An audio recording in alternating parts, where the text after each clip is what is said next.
Hello दोस्तों, मेरा नाम है सिद्धार्थ सेन और ये वीडियो आपका bank of India promotion exam के ऊपर मैं बात करें क्लर्क्स ऑफिसर का कट ऑफ मार्क्स के बारे में। थोड़ा सा इसको समझते हैं कैसे क्या होता है। तो सबसे पहला चीज आप समझिए, रिटन एग्जाम हो गया आपका 65 मार्क्स का। ठीक है, पूरा समझिएगा तो आपको समझ में आएगा क्या होगा कट ऑफ आपका। ठीक है ना, सबका बताऊंगा मैं। रिटन एग्जाम हो गया 65 मार्क्स का, यानी ठीक है 130 क्वेश्चंस हो गया इसका मतलब आपका इसमें। क्लियर हो गया बात। छोड़, अब आगे हम चलते हैं। रिटन एग्जाम के बाद आपको यहाँ पे सर्विस के नंबर है। आपको सर्विस में क्या, आपको 1 मार्क्स है 1 ईयर, यानी पर ईयर का आपको 1 मार्क्स मिलेगा। ठीक है, 20 मार्क्स का यही है। उसके बाद ग्रेजुएट हैं अगर आप, तो उसके लिए 3 मार्क्स है। अगर आप पोस्ट ग्रेजुएट हैं तो उसके लिए अलग से 2 मार्क्स है। अगर आप JIB करके बैठे हुए हैं तो आपको 5 मार्क्स है। अब आपको CIB करके बैठे हैं, आपके लिए 10 मार्क्स है। अगर आप चार्टर्ड अकाउंटेंट आपका CFA हैं, ठीक है, CWA हैं, ठीक है, इस तरह का चीज़ है अगर आपका, इसके अलग से 10 मार्क्स है। ठीक है, हाँ यहाँ तक। बट इसमें क्या क्लाउज है, क्लाउज ये बोलता है कि यहाँ मैक्सिमम आप का 15 मार्क्स ही लिया जाएगा। मैक्सिमम कितना लेंगे, 15 मार्क्स ही लिया जाता है। ठीक है, ये तो बात समझ में आ गया होगा आपको। अब सवाल उठता है, मैं रिटन एग्जाम सबसे ज़्यादा कहाँ है, रिटन एग्जाम में ही जो कर सकते हो आप कर सकते हो। ठीक है, अब रिटन एग्जाम ही आपके लिए सब कुछ है। 65 मार्क्स है, बाकी जगह 35 मार्क्स है। अब मैं यहाँ पे क्या आ गया आपका सर्विस। सर्विस में मेरा ये कहना है 3 साल में आपको एलिजिबिलिटी आ जाती है ना, 3 ईयर्स में आप एलिजिबल हैं। ठीक है, जब 3 साल में एलिजिबल होगा तो आपको यहाँ से 3 मार्क्स मिल जाएगा। कोई मान लो 4 साल कर लिया नौकरी तो 4 मार्क्स मिल जाएगा। कोई मान लो 5 साल नौकरी कर लिया तो उसको 5 मार्क्स मिल जाएगा। तो ये बहुत परेशानी वाली चीज़ नहीं है, सर्विस आपके लिए कोई ज़्यादा इशू वाली चीज़ नहीं है। नेचुरल सी बात, बैंक में नौकरी कर रहे हैं सभी के पास ग्रेजुएशन तो होगा ही होगा। ठीक है, अब हम जैसे आते हैं पोस्ट ग्रेजुएट, यानी MBA हो गया, MS हो गया, MTech हो गया। ठीक है, तो इसमें आप बोल सकते हैं कि MBA, ठीक है, MTech, ये सारी पोस्ट ग्रेजुएट की डिग्रीज हो गई। तो अगर जिसके पास है, मेरा कहना है कि यहाँ पे हो सकता है 50 लोग ऐसे होंगे जो MBA भी किए हुए होंगे। 100 में से 50 ऐसे होंगे जो MBA किए हुए होंगे। 50 नहीं भी होंगे तो 40 होंगे, या 35-40 तो पक्का पोस्ट ग्रेजुएशन डिग्री होगी, खास करके MBA वाले होंगे। ठीक है, तो उनको अलग से 2 मार्क्स मिल जाएगा। अब हम आते हैं JIB और CIB में। JIB बहुत कम लोग किए होंगे और CIB उससे भी कम लोग किए होंगे। ठीक है, JIB कम है, CIB उससे भी कम है।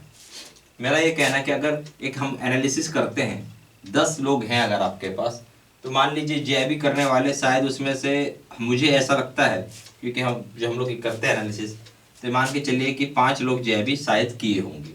ठीक है, ये भी आंकड़ा ज़्यादा है, 5 भी नहीं होगा, मेरे ये कहना है 4 हो सकता है।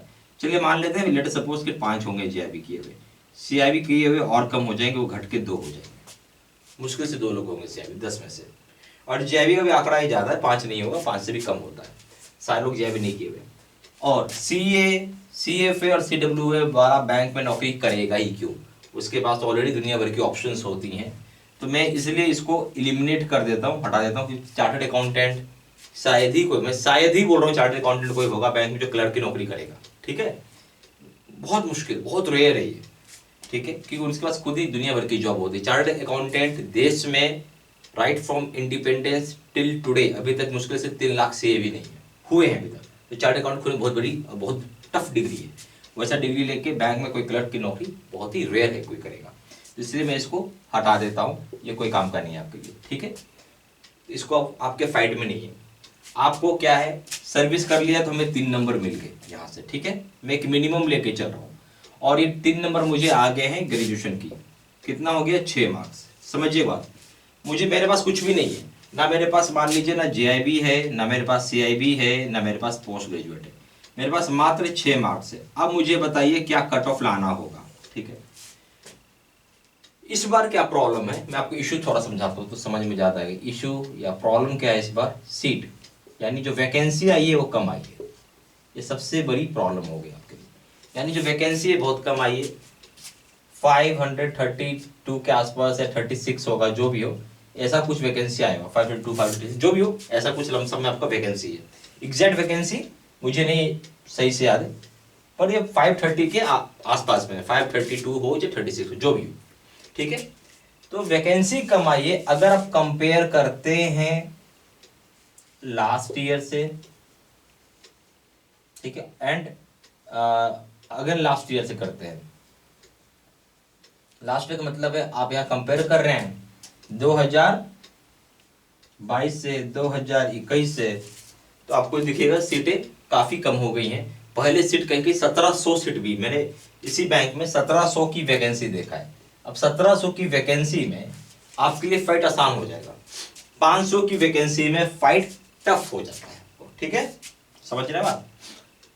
तो ये चीज आपको थोड़ा दिमाग के अंदर डालनी होगी बात, सब कुछ सीट के ऊपर डिपेंड करता है, ठीक है। अब मैं ऐसा इंसान की बात कर रहा हूं जिसके अगर 6 नंबर है, तो अब आपको बच गया 65 मार्क्स में कितना नंबर लाना पड़ेगा। जिसके पास 6 नंबर है, तो मेरा ये मानना है कम से कम आपको अगर सर्वाइव भी करना है तो यहां आपको 52 मार्क्स लाना होगा, ठीक है, क्योंकि सीट कम होने की वजह से कट ऑफ बढ़ जाएगा, ठीक है।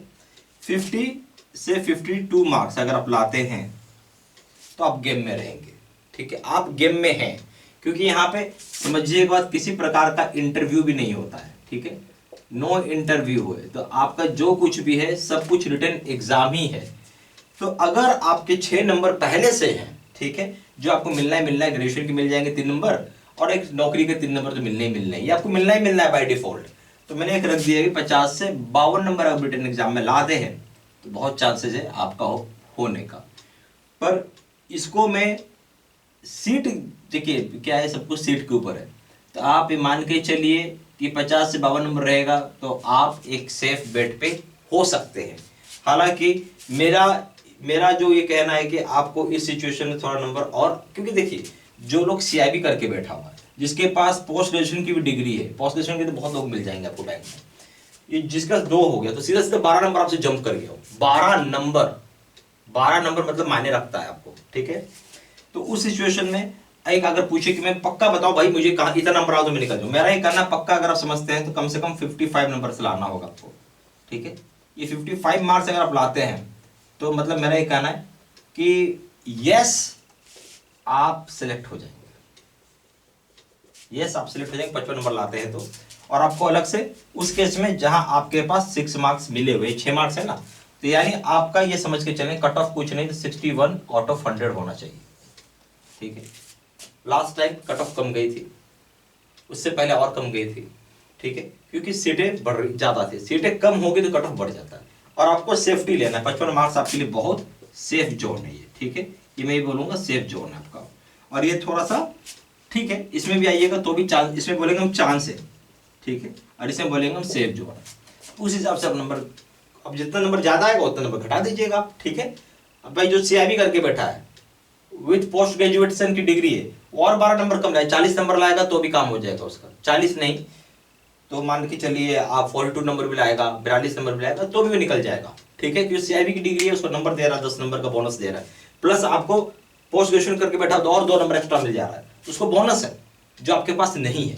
बट इसका मतलब ये नहीं है कि जो सीआईबी करके रखा, मैंने कई लोगों को जानता हूं, निराश मत होइए, डिप्रेशन मत जाइए, कोई टेंशन मत लीजिए, ऐसे भी कई लोगों को मैं जानता हूं जिनके पास सीआईबी की डिग्री है, ठीक है, और वो सेलेक्ट नहीं हो पाए, फेल हो गए, और ऐसे भी लोग हैं जिनके पास जेआईबी भी नहीं है, ठीक है, और वो सेलेक्ट हो गए।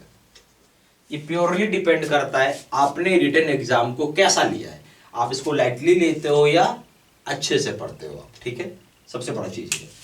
तो ये चीज आपको थोड़ा ध्यान से रखना आपको। अच्छा, अब पढ़ने में भी हमारी गलती है, स्टडी में भी हम लोग मिस्टेक करते हैं, वो समझते स्टडी में क्या मिस्टेक है। तो ये थोड़ा मैंने आपको एनालिसिस करने के लिए ये आपको मार्क्स मैंने बताया है कि ऐसे ऐसे मार्क्स रहता है आपका एग्जाम में, ठीक है।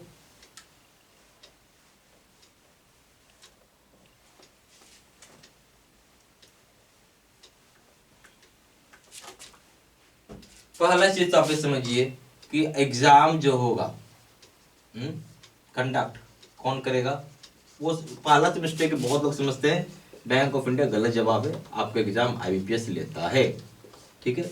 उसके बाद क्लरिकल का, क्लरिकल एग्जाम के लिए आपको पढ़ना क्या है, ठीक है। तो आप क्लरिकल एग्जाम के लिए जो बैंक ऑफ इंडिया निकालती है, ठीक है, कई सारे मटेरियल निकालती है, तो उसमें ज्ञान ज्योति बोल के इनका मटेरियल है क्लरिकल, इसमें लिखा हुआ है क्लरिकल प्रमोशन। अगर हम बात करते हैं ऑफिसर्स प्रमोशन, मतलब ऑफिसर्स प्रमोशन मतलब स्केल 1 है, आप से आप 2 जा रहे हैं, स्केल आप 2 हैं, उससे आप 3 जा रहे हैं, चाहे स्केल आप 3 है उससे आप 4 जा रहे हैं, ठीक है। इस तरह के एग्जाम के लिए बैंक ऑफ इंडिया जो निकालती है मटेरियल, उसका 2 है, एक का नाम है विजेता, दूसरे का नाम है संदीपनी। तो पहला मिस्टेक जो आपका फर्स्ट मिस्टेक क्या है, पहला मिस्टेक तो आप ये समझो एग्जाम लेता कौन है उसके ऊपर मैं बाद में बताऊंगा, और सेकंड मिस्टेक हो गया आपका मटेरियल, पढ़ना था क्लरिकल का, आप पढ़ बैठे ऑफिसर का, पढ़ना था क्लरिकल का, पढ़ बैठे ऑफिसर्स का। ये जो ज्ञान ज्योति है इसमें आपको 2 चीजें मिलती हैं, जनरल बैंकिंग और सर्कुलर्स, ठीक है। जनरल बैंकिंग और सर्कुलर्स इसमें होता है सब कुछ, ठीक है। तो आपको पढ़ना था ज्ञान ज्योति, पढ़ लिया आपने ऑफिसर वाला विजेता और संदीपनी जो आपसे रिलेट नहीं करता है, ठीक है। एक वो मिस्टेक है आपका। अच्छा, अब एक चीज, संदीपनी है क्या, संदीपनी इज नथिंग बट आपका जो सर्कुलर्स होता है उसी सर्कुलर्स का ये जिस्ट है आपका, ठीक है। जिस्ट का मतलब है बहुत डिटेल्ड में है ये, ठीक है। जो आपके लेवल पे नीड डिटेल्ड आपको नीड ही नहीं है, आपको नीड नहीं है डिटेल्ड का, ठीक है। तो संदीपनी में ये सबसे बड़ा चक्कर है, ठीक है। Sandipani is nothing but circulars, circulars में बहुत डिटेल्ड में वो सर्कुलर्स है आपका, ठीक है। इस मिस्टेक्स जो आप करते हो वो समझना होगा। तीसरा चीज, अगर मान लेते हैं कि जो बैंक ऑफ इंडिया है, ठीक है, ऐसा मान लीजिए आपके पास लास्ट ईयर का भी कुछ भी हो, लास्ट ईयर का मान लेते हैं ज्ञान ज्योति है, ठीक है, विजेता है, कुछ भी हो, मैं जस्ट एग्जांपल देने के लिए, संदीपनी है, कुछ भी हो, तो आपका जो कंटेंट होता है यानी कंटेंट जो होता है, ठीक है, वो सेम होता है, सिर्फ कवर पेज चेंज होता है, ओनली कवर पेज चेंज होता है। आप खुद से टैली करके देख सकते हो। आप क्या करो, मानो 2023 है, 2022 का निकालो, दोनों को टैली करके देखो, क्या करके देखो, टैली मिला के देखो, आपको दिखेगा पूरा सब कुछ सेम होता है। कंटेंट से मतलब चेंज क्या कर देंगे, मान लो एक एग्जांपल है अटल पेंशन योजना, ठीक है, 2020 में चेंज हुआ ये, सर ये तो चेंज ही नहीं हुआ आपका, इसमें हम आते हैं प्रधानमंत्री प्रधानमंत्री सुरक्षा बीमा योजना, इसका प्रीमियम चेंज हुआ है 2020 को। तो जो चेंज हुआ आज भी है, कोई नई चीज तो है नहीं, वो सेम ही आपको मिलेगा। तो अगर हम नया भी पढ़ते हैं, ठीक है, इवन आप पहले से पढ़े हुए हो, ठीक है, तो कोई दिक्कत नहीं, नया भी आप पढ़ते हो, चेंजेस अगर हम बोलेंगे, चेंज मुश्किल से आपको 5% का चेंज दिखेगा, इस तरह का चेंज नहीं। तो आपको बहुत ज्यादा परेशान होने की जरूरत नहीं, अगर आपने पहले से पढ़ रखा है, पुराना मटेरियल ही हो, कोई फर्क नहीं पड़ता है। अरे भाई नया मटेरियल पुराना मटेरियल कुछ चेंज रहेगा तब तो आपको घाटा है, चेंज मुश्किल से 5% रहेगा, मुश्किल से 5%, उसके लिए परेशान होने की आवश्यकता आपको है ही नहीं। तो आपका सबसे पहला मिस्टेक क्या है, आपको ये नहीं पता चला एग्जाम ले कौन रहा है। दूसरा मिस्टेक है पढ़ना क्या था, पढ़ लिया क्या आपने। तीसरा मिस्टेक क्या है, आपको ये लगता है कि पूरा स्टडी मटेरियल ही चेंज हो जाता है। भाई मिला के देख लो ना, देखिएगा मुश्किल से 5% का चेंज है। अच्छा, अब हम आते हैं चौथी चीज पे, चौथा जो प्रॉब्लम है आपको,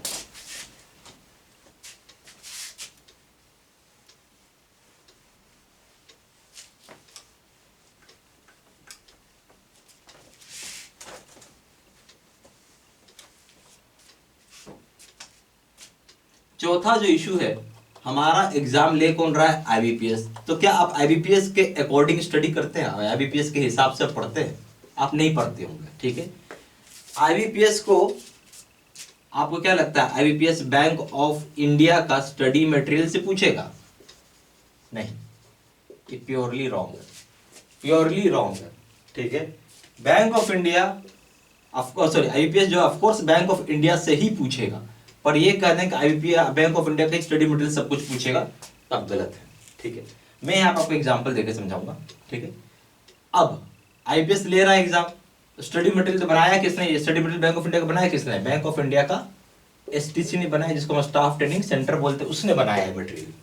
ठीक है, जो आईबीपीएस एग्जाम लेता है, ठीक है, अगर हम बैंक ऑफ इंडिया का स्टडी मटेरियल पढ़ें, ठीक है, तो आप 60% से लेके 80% आंसर कर पाएंगे। ठीक है, बाकी के बचे जो एक्स्ट्रा टॉपिक्स है, या हम बोलेंगे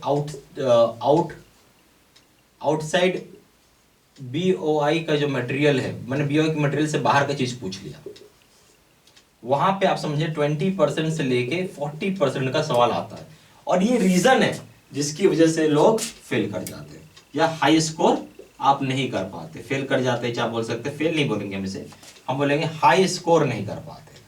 पास तो सभी कर जाएगा, पास करने में कोई बड़ी बात नहीं है, बट आपका हाई स्कोर नहीं आएगा। अगर जब तक हाई स्कोर नहीं आएगा आप सिलेक्ट ही नहीं होंगे। ठीक है, तो क्या फायदा? कुछ फायदा नहीं होगा, आपका पढ़ाई बेकार गया। आपका पढ़ाई बेकार गया, सबसे बड़ी बात है 1 साल का टाइम बर्बाद गया, 1 ईयर टाइम भी बेकार हो गया। ठीक, अब अगला साल बैठे रहो।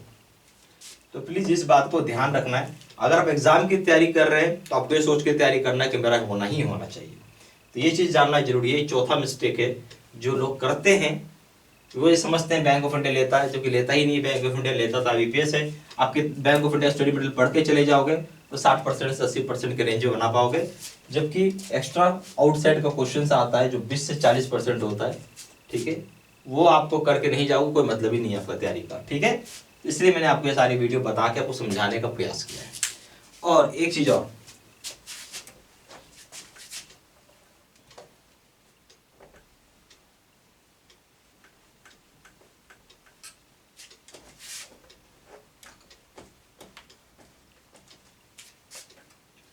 हम लोगों ने ऑलरेडी जो जो हमारे यहाँ कोर्स कर रहे हैं, ठीक है, प्लीज आप सारा सर्कुलर्स पढ़ लो।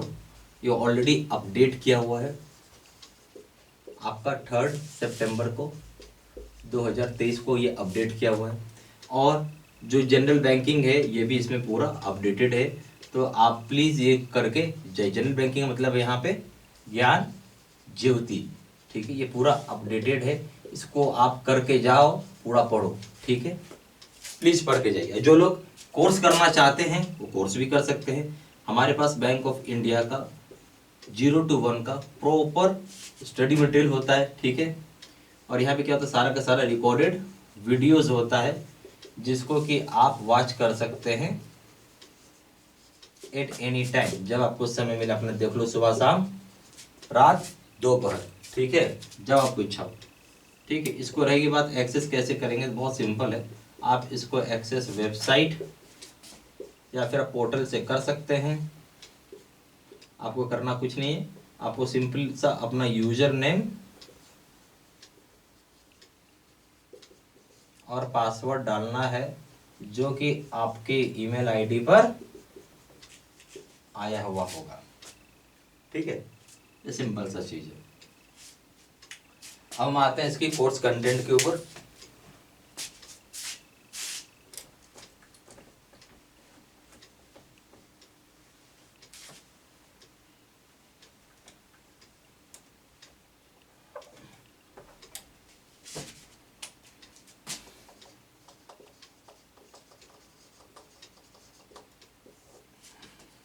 पहला हो जाएगा आपका वीडियो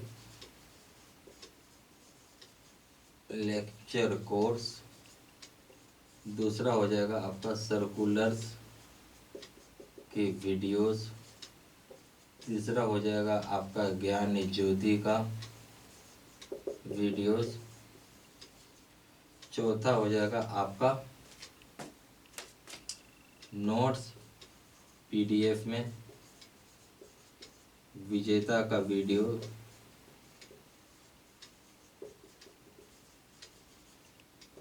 छठा हो जाएगा आपका संदीपनी का वीडियोस, सातवां हो जाएगा आपका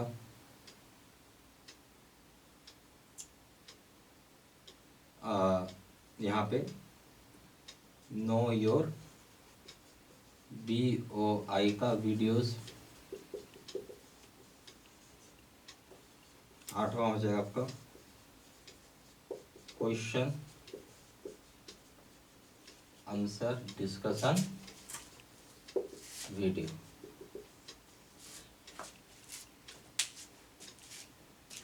ठीक है,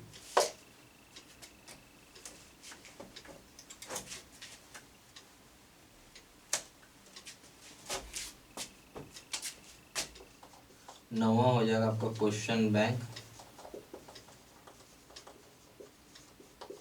3000 सेट का PDF में। 10वां हो जाएगा 20 मॉक टेस्ट। इतने सारी चीज़ें रहेंगी आपके पास। प्राइस हो जाएगा 2000 रुपये, 6 महीने की वैलिडिटी के लिए, 6 मंथ्स वैलिडिटी के लिए। और जो दूसरा हो जाएगा उसका दाम हो जाएगा 3000 रुपये, लाइफ लॉन्ग वैलिडिटी के लिए। मर्जी आपकी, जो चाहे वो कोर्स कर सकते हैं, चॉइस आपकी अपनी होती है।